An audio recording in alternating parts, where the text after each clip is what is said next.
আজকে বানানো হবে পাওভাজি, তার জন্য রসুন, পেঁয়াজ, লঙ্কা, আদা, ক্যাপসিকাম, হলুদ ক্যাপসিকাম কুচিয়ে রাখা হয়েছে।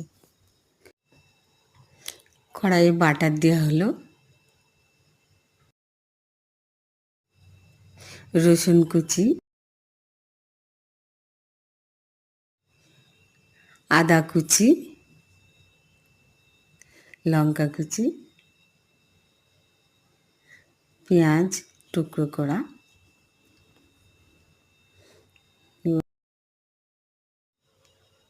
এবারে হালকা করে ভেজে নিতে হবে। ভেজে নিয়ে তার উপরে ক্যাপসিকাম, হলুদ ক্যাপসিকাম দেওয়া হলো, দিয়ে ভাজা হচ্ছে হালকা করে। এবার লবণ দেওয়া হলো, তারপর আলু সিদ্ধ সব একসাথে ম্যাশ করে নেওয়া হচ্ছে। এবার পাওভাজি মশলা, চিলি ফ্লেক্স, এবার পেরি পেরি মশলা দেওয়া হলো একটু চটপটা করাবার জন্য। এবার গোলমরিচের গুঁড়ো দেওয়া হলো,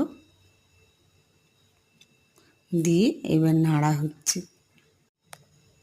এইবার ভালো করে মিক্স করে নিতে হবে।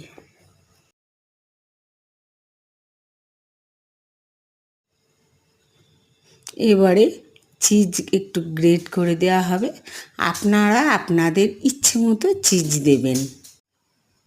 এবার ভালো করে নেড়ে ধনেপাতা দিয়ে নামিয়ে নেব।